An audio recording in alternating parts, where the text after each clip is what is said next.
Hi, welcome to Think Human. I'm Chris, and in this video I want to talk about a few thought experiments and paradoxes that I find quite interesting. So the first really simple paradox or thought experiment, whatever you would like to call it, is the pile of sand, the heap of sand paradox or thought experiment. So the idea goes, essentially it's a question, like what is the difference between one grain of sand and a pile of sand?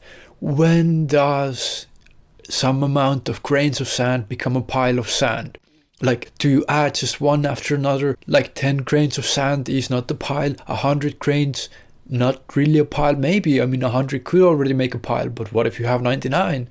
What if you already have a big pile? How many grains of sand do you need to take away in order for you to just have some amount of grains of sand? This is the kind of interesting question which doesn't really have a clear answer, and it might be more of a reflection of how we make language and how we think rather than anything to do with the actual physical world. So a similar thought experiment to that would be kind of science fiction-y, and this one would be, let's say we have a human mind. Our brains are composed of billions of neurons which all communicate with each other and create this amazing interesting experience that we call human being experience. So imagine if you could make an artificial neuron exactly the same as the one you have in your brain, only difference being that it's digital. So what happens if you take your own biological natural neuron and switch it by the synthetic digital neuron? You switch one neuron in your brain for this digital one.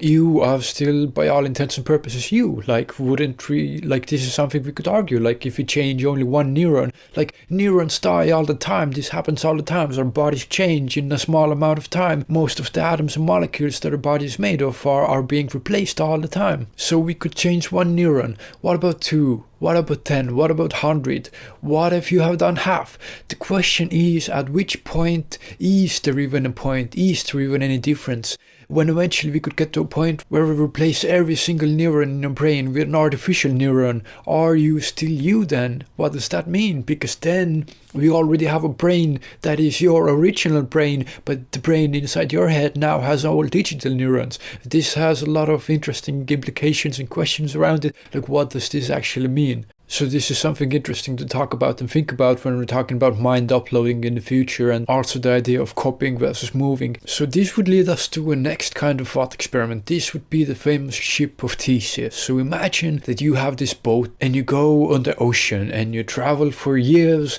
and naturally, as boats do, sometimes a part breaks down, something gets broken, and then you replace the parts. And every part that you take out from your original ship, you put it somewhere in the scrapyard.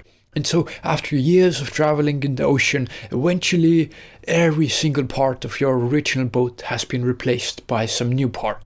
And so after, let's say, about 10 years or whatever, every single part is replaced. But now every single piece that you took from the original boat, you put to the scrapyard. So you could take all the pieces from the scrapyard, even if they're a bit broken, whatever, and assemble the ship that you started out with. But the ship that you're on now, that you had all your travels and journeys with, this one is the one you have currently. So which one is the ship of Theseus? Which one is the original ship? This is the question of how you look at the world.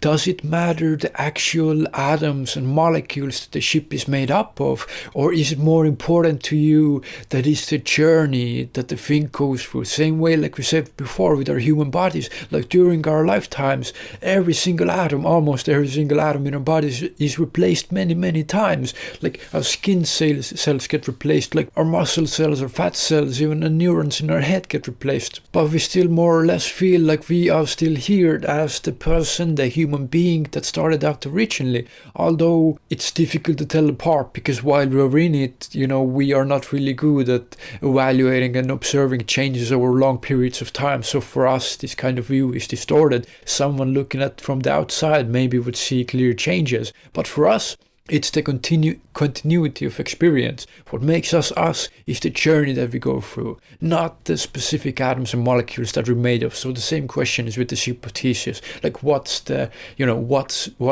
essence of the ship? What's the important part? The journey, the experience that this massive thing goes through, or the individual particles, which is most important? So this would lead us to the final thought experiment, and this would be the swampman paradox. And this is a truly strange thing to think about. So imagine that, let's say there's a man named John, and John goes into the swamp for a nice little walk, and there's a lightning storm.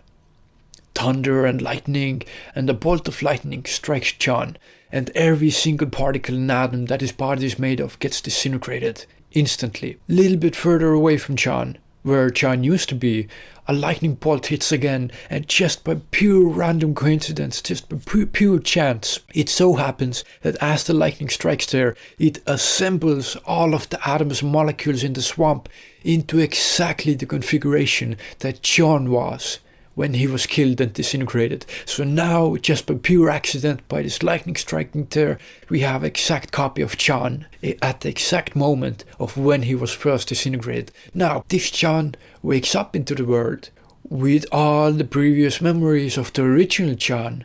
He thinks maybe he has some experience of like, where am I now? Like, it's a bit weird, but more or less he will feel like this is a continuation of experience. He goes home. His family, wife and kids, everyone greets him like no one can tell absolutely any difference. John can't tell any difference. But actually, for someone looking at the outside, John is an imposter. He is merely a copy. He is not the original John. The original John died. His consciousness was cut off, and the new one was made.